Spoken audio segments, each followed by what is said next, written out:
Hello aspirants. तो आज की इस वीडियो में हम लोग नीट 2025 और 26 वालों के लिए एक बहुत ही इंपॉर्टेंट डिस्कशन करने वाले हैं। और वो एक तरह का क्वेश्चन है कि जो भी हम लोग नीट एस्पिरेंट्स मॉक टेस्ट देते हैं तो उसमें एक वक्त ऐसा आता है कि हमारे मार्क्स एक रेंज में आकर स्टक कर जाते हैं, ठीक है, रुक जाते हैं बिल्कुल। जैसे कि 580 टू 620 के बीच में कुछ बच्चों के मार्क्स रुक जाते हैं, 500 के आसपास, 550 के आसपास ऐसे मार्क्स क्या आते हैं कि रुक जाते हैं आसपास, ठीक है। और उसके बाद इंसान हेल्पलेस हो जाता है बिल्कुल। फिर ये सोचने में पड़ जाता है कि मेहनत तो कर रहा हूँ, क्वेश्चन प्रैक्टिस कर रहा हूँ, PYQ सब कर रहा हूँ, फिर भी मार्क्स वहाँ पे रुक क्यों जा रहे हैं। तो ये यूनिवर्सल मतलब कि अगर कोई सीरियस एस्पिरेंट है जो कि मॉक टेस्ट देता है नीट के लिए, तो उसे ये बात का रियलाइजेशन या उसकी फीलिंग ज़रूर होती होगी कि उसके मार्क्स स्टक कर जाते हैं, ठीक है। तो ऐसे ही कुछ रीजंस मैं इसके दूंगा कि क्यों ऐसा होता है, आपको क्या करने चाहिए, इसी का पूरा सॉल्यूशन, इसी पर वाइड डिस्कशन हम करने वाले हैं, ठीक है। तो नीट 2024 जो कि मेरे खुद का फर्स्ट अटेम्प्ट था, तो मैंने उसमें 685 स्कोर किया। अब आप लोगों को लग रहा होगा फर्स्ट अटेम्प्ट में इसने 685 स्कोर कर लिया तो इसका मतलब कि पहले से कुछ अच्छे मार्क्स आ रहे होंगे, तो 600, 550, 650 या फिर इवन 500 तो आ ही रहे होंगे, ठीक है। लेकिन बात इसके परे है, कुछ थोड़ी सी उल्टी है। जैसे कि आप लोग ने अभी काइनेमेटिक्स का तो टेस्ट दिया होगा, उसके मार्क्स आप लोगों को याद होंगे।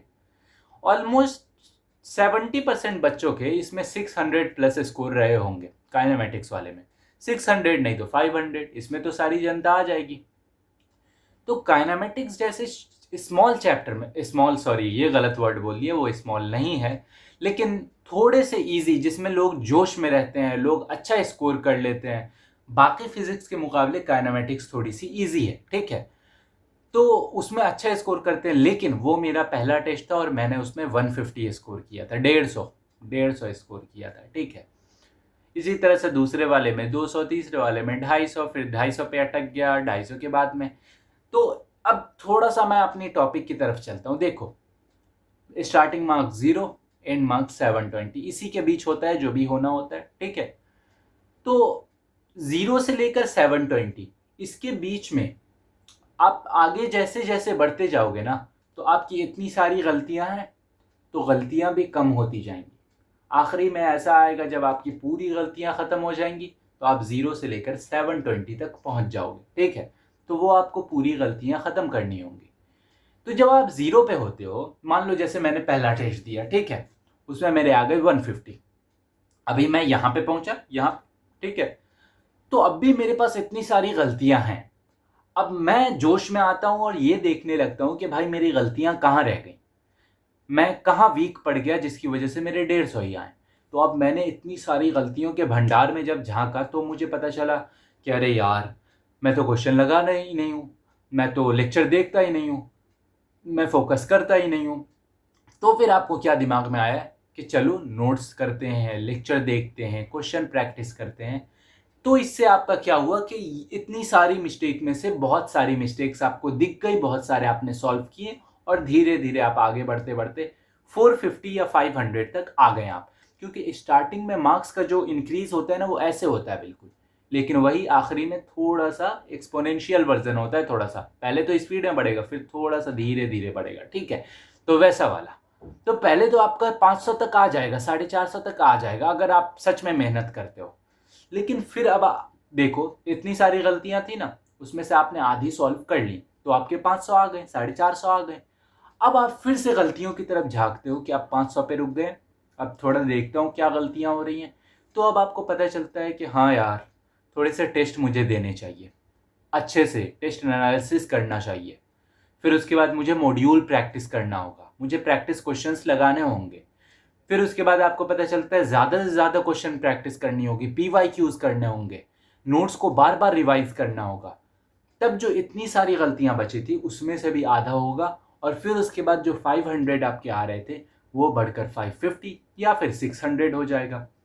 लेकिन अब आपकी गलतियां इतनी नहीं है कि आप झांको तो दिख जाए, या इतनी भी नहीं कि आप झांको तो दिख जाए। अब आपकी गलतियां थोड़ी सी बची हैं। अब आप गलतियों को देखने जाओगे तो आपको मिलेंगी ही नहीं। फिर आपको पता चलेगा कि यार मैं प्रैक्टिस क्वेश्चन कर रहा हूँ, ज़्यादा से ज़्यादा क्वेश्चन करने लग रहा हूँ, पीवाईक्यू कर रहा हूँ, सब कर रहा हूँ, लेक्चर सुन रहा हूँ, लेक्चर देख रहा हूँ, नोट्स बना रहा हूँ, रिवीजन कर रहा हूँ, फिर क्यों नहीं ऐसा हो रहा है। तब आपको पता चलेगा कि अब आपको मेजर मिस्टेक्स पे नहीं देखना है, अब आपको माइन्यूट मिस्टेक्स पर देखना है।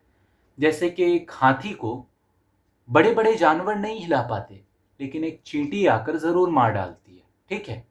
तो इसका रीज़न मैं ये कहना चाह रहा हूँ कि आप बड़े बड़े मिस्टेक्स देखने के चक्कर में छोटे छोटे भूल जाते हो। जैसे अब आपको रियलाइजेशन होगा कि शॉर्ट नोट्स आपको बनाने चाहिए। आप लॉन्ग नोट से बार बार रिवीजन नहीं करोगे, एनसीईआरटी बार बार नहीं पढ़ोगे, तो आपको शॉर्ट नोट्स बनाने चाहिए। फिर शॉर्ट नोट से बार बार रिवाइज करोगे तो आपकी याद ताज़ा रहेगी, फिर आप मार्क्स अच्छे से स्कोर कर पाओगे, आपको अच्छे से याद आएगा। फिर आप आते हो और थोड़े माइन्यूट मिस्टेक्स पर, तब आपको पता चलेगा कि यार टेस्ट में तो मेरा कंसंट्रेशन लो है, मैं फोकस नहीं कर पा रहा हूँ, मैं सिली मिस्टेक्स कर दे रहा हूँ, मैं जब क्वेश्चन पढ़ता हूँ तो बीच का वर्ड खा जाता हूँ, बीच का वर्ड पढ़ ही नहीं पाता हूँ, नॉट ट्रू को ट्रू और ट्रू को नॉट ट्रू कुछ ऐसा समझ बैठता हूँ। तो बहुत सारी ऐसी गलतियाँ होती हैं जो कि सिली मिस्टेक्स होती हैं, जो कि कंसंट्रेशन या फिर फोकस के लो होने की वजह से होती हैं। अब आप उसका रीज़न ढूंढोगे कि ऐसा क्यों हो रहा है, तब आपको पता चलेगा कि आप सो नहीं रहे हो। जैसे कि हम लोग मोस्टली क्या करते हैं, पूरे महीने तो आप लोग सोते रहते हो, पूरे हफ्ते सोते रहते हो, जब टेस्ट वाली रात आती है तो जगते हो और फिर उसके बाद जग के पूरी रात पढ़ते रहते हो। इससे क्या होता है, पूरी रात पढ़ के आप याद तो कर लेते हो, लेकिन एग्जाम के वक्त जब याद करने की जरूरत पड़ती है कि वो याद आ जाए दिमाग में, तब नहीं आएगा, क्योंकि अब आपका कंसंट्रेशन है ही नहीं, अब आपका फोकस बना ही नहीं, क्योंकि आप तो सोए हो ही नहीं, दिमाग काम नहीं करेगा, तो जो चीज़ें याद भी की हैं वो वेस्ट चला जाएगा। यही उल्टा प्रोसेस आपने किया होता ना, कि पूरे महीने थोड़ा सा कम सो लिए होते और फिर पूरे अच्छे से मेहनत किए होते, आखिरी रात अच्छे से सोए होते 6-7 घंटा, तब आपको अच्छे से याद आता। क्यों? क्योंकि आप थोड़ा सा कंसंट्रेशन में रहते, फोकस में रहते। अब आपको क्या ध्यान देना है कि टेस्ट में जब आओ तो थोड़ा पहले आ जाओ, ताकि वॉशरूम, पानी, जो भी ज़रूरत होती है वो सब आप पहले कर सको। इससे क्या होगा, आपका माइंड बिल्कुल खाली रहेगा और दिमाग पूरा इस पर रहेगा। अब आप आते हो कि ओएमआर फिलिंग में कुछ अलग अलग टेक्निक्स आती हैं, मैंने इस पर वीडियो बना रखी है। आपको क्या फॉलो करना है, एक करो एक भरो, ऐसे वाला मेथड करना है, करो क्वेश्चन भरो क्वेश्चन, ऐसे करना है। तो इससे आपका टाइम कम लगेगा, सिली मिस्टेक्स कम होंगी, ओएमआर फिलिंग में गलती नहीं होगी, ठीक है। और उससे भी बढ़िया मैंने एक ट्रिक उसमें भी बता रखी थी कि राउंड 1 और राउंड 2 बनाओ, जिसमें इजी क्वेश्चंस करो जो कि आपसे बिल्कुल देखते के साथ हो जाए। अब बताओ, 5 मिनट में एक क्वेश्चन कर रहे हो, 5 सेकंड में एक क्वेश्चन कर रहे हो, दोनों के मिलने तो 4 मार्क्स ही है ना। तो क्यों ना जितने भी 5 सेकंड वाले हैं सबको एक साथ कर लो, जितने भी 1 मिनट के अंदर होने वाले हैं उसको एक साथ कर लो, तो फिर तुम्हारे टाइम की भी बचत होगी। तुम जब राउंड 2 स्टार्ट करोगे हार्ड क्वेश्चन वाले, तो तुम बोल सकोगे कि मैंने 600 मार्क्स स्कोर कर लिया है, तो तुम थोड़ा कॉन्फिडेंस में रहोगे। तो यही सारी जो चीज़ें होती हैं ना, जो माइन्यूट मिस्टेक्स होती हैं, वो आपके मार्क्स को रोकती रहती हैं और आपको पता भी नहीं लगता है, ठीक है। अब थोड़ा सा मैं ऊपर से बताता हूँ कि आपको क्या क्या चीज़ें अपनी अभी ध्यान देनी चाहिए जब आपके टेस्ट में मार्क्स रुक जा रहे हैं, ठीक है। सबसे पहले आपको कोई भी बैकलॉग छोड़ना नहीं है, सिलेबस पूरा करना है, क्वेश्चन प्रैक्टिस करने हैं, पीवाईक्यू करने हैं, और मेरे ख्याल से जिसके 500 प्लस आ रहे हैं तो वो इनमें से मोस्टली चीज़ कर रहा होगा, क्योंकि वो सीरियस है ना, वो सीरियस है, वो जान रहा है कि उसे प्रैक्टिस करने पड़ेगी, पहले पीवाईक्यू करना होगा, तभी जाकर आगे कुछ गाड़ी चलेगी, ठीक है। लेकिन इसके बाद अगर आपके मार्क्स रुक जा रहे हैं ना, मैं अपना एक इंसिडेंट बताता हूँ। मैं टेस्ट दे रहा था ना, तो मेरे 500 के करीब मार्क्स आकर रुक गए, 500 से 520। 15 दिन मेहनत किया, 20 दिन मेहनत किया, थोड़ा सा आगे बढ़ा, 550 पे आया, फिर 540 550 पे रुक गया। तो वही आसपास में आता रहता था। फिर मैंने मेहनत की, उसको 1 महीने तक लगा था, फिर आया 580 से 600 तक, लेकिन 600 टच नहीं किया था। मेरा सपना था थोड़ा सा कि 600 टच करे भाई, मॉक टेस्ट में थोड़ा सा अच्छा लगे, लेकिन 600 कभी टच नहीं कर पा रहा था, 580 और 600 के बीच में रुक जा रहा था। अब मैं बहुत परेशान, 1 महीने तक टेस्ट दिया, प्रैक्टिस क्वेश्चन किया, सब कुछ किया, लेकिन बढ़ा ही नहीं मार्क्स, ठीक है। लेकिन जब 600, मतलब 1 महीने बाद एक एग्ज़ाम दिया, जब फाइनल एग्ज़ाम दिया, उसमें मैंने अपनी पूरी पावर झोंक दी, जितना पढ़ सकता था पढ़ लिया, जितनी मेहनत कर सकती थी कर ली, लेकिन जब एग्ज़ाम दिया तो मेरे 599 आए, एक क्वेश्चन, एक मार्क से फिर छूट गया मैं।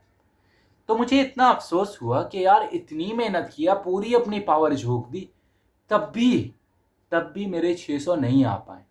तब मुझे ये रियलाइज़ हुआ कि शायद अब मुझे कुछ और डेप्थ में जाना होगा, और तैयारी करनी होगी, और अपनी गलतियाँ देखनी होंगी, और वो भी माइन्यूट मिस्टेक्स। तब मैंने जाकर देखा ना, तब पता चला कि मैं शॉर्ट नोट्स को सही से रिवाइज़ नहीं कर रहा हूँ। मैंने रिवीजन बढ़ा दिया।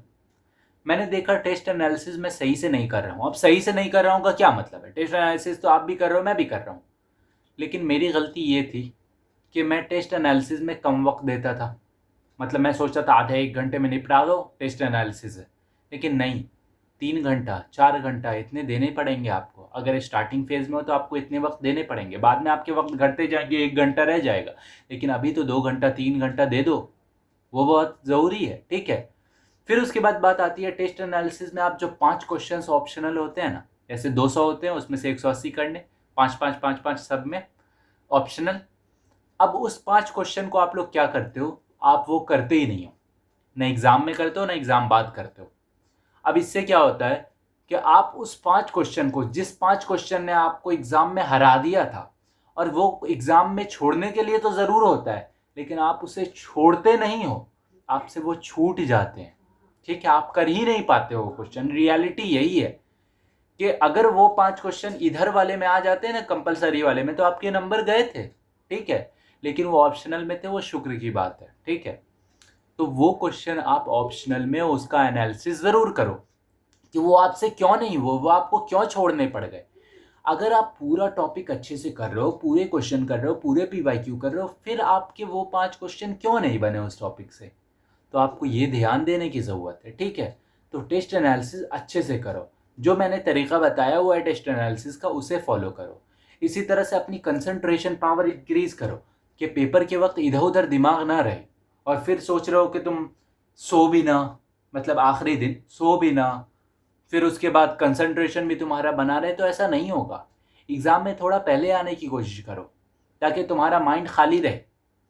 वॉशरूम जाओ, पानी पी लो, इससे तुम्हारा माइंड खाली रहेगा तो तुम चीज़ों की अच्छी ग्रिप बना पाओगे। मैंने राउंड 1 राउंड 2 का बताया ना, उसे फॉलो करो ताकि तुम्हारे एक मार्क्स सिक्योर हो जाए, तुम्हें कॉन्फिडेंस बढ़े। ठीक है, तुम्हें अपने आप को हर वक्त मोटिवेटेड रखना है। डीमोटिवेट मत रखो कि मार्क्स स्टक कर गए, अब मैं हार मान जाता हूँ। ऐसा नहीं है। ये सब नीट की जर्नी का एक हिस्सा है। जो इस एल्गोरिदम को समझ लेता है ना कि हाँ भाई, मतलब कि अगर इसे तोड़ दिया, इसके बीच से निकल गए, तो इसका मतलब नीट क्रैक है।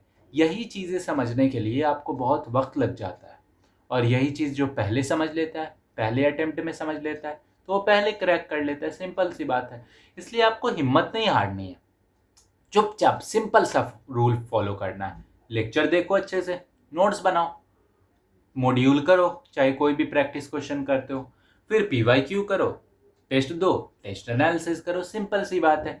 उसी में जो आपको जो जो गलतियां दिख रही हैं, मैंने आपको एग्जांपल दिया ना, इतनी बड़ी गलतियां हैं, छोटी होती जाती हैं, तो फिर आपको दिखना भी कम हो जाता है।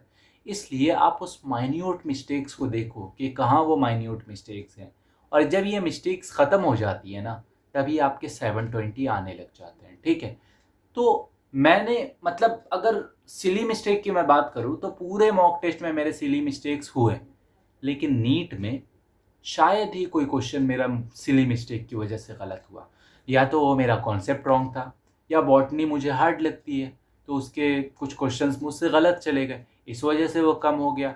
या केमिस्ट्री में एक क्वेश्चन गलत तो फिजिक्स में 2 क्वेश्चन गलत, ऐसे हो गए वो कुछ कॉन्सेप्ट्स की वजह से। ठीक है, लेकिन सिली मिस्टेक नहीं हुई जिसके बारे में मैं कह रहा हूँ। तो ऐसे प्रैक्टिस करो आप, सिली मिस्टेक घटाओ, कॉन्सेप्ट बढ़ाओ, अपने प्रैक्टिस क्वेश्चन ज़्यादा से ज़्यादा करो कि कोई भी क्वेश्चन, कोई भी टॉपिक देखो तो उसमें आप जान लो कि इसमें इतने सारे वैरायटी ऑफ क्वेश्चंस बनते हैं। अपनी स्किल्स बढ़ाओ। ठीक है, इसी सब चीज़ को अगर संभाल लोगे ना, तो मैं श्योरिटी देता हूँ कि 700 नहीं, तुम्हारे 720 आ जाएंगे अगर तुम इन सारी गलतियों को रिजॉल्व कर लेते हो। ठीक है, नीट में कुछ नहीं, यही सारी गलतियों को ख़त्म करने का काम होता है। बाकी तुम पे है। मोटिवेटेड रहो, अपनी तैयारी के लिए आगे बढ़ो। टाइम अब बहुत कम बच रहा है। ये जो 6 महीने हैं ना, या 7 महीने, ये 7 महीने कब ख़त्म हो जाएंगे, कब 7 हफ्ते, कब 7 दिन, कब 7 मिनट, कब 7 घंटे, कब 7 मिनट, कब 7 सेकंड में ख़त्म हो जाएगा, पता नहीं लगेगा। ठीक है, जैसे रेत को हाथ में लो और कैसे गिरता जाता है पता नहीं लगता, इसी तरह से ही टाइम चला जाएगा। इसलिए थोड़ा सा दिमाग से काम करो। जल्दी करना है, जल्दबाजी नहीं करनी है। ये वर्ड मैं हमेशा दोहराया करता था, तो आपको भी बोलता हूँ ये रूल फॉलो करो। जल्दी करना है लेकिन जल्दबाजी नहीं करनी है। बाकी वीडियो में कुछ भी अच्छा लगता हो तो लाइक ज़रूर कर देना, और कोई भी डिस्कशन हो, कोई भी डाउट हो, कमेंट कर देना, मैं रिप्लाई कर दूंगा। बाकी टेलीग्राम चैनल का मेरा लिंक होगा डिस्क्रिप्शन बॉक्स में, उसे ज्वाइन कर लेना। ठीक है, थैंक यू।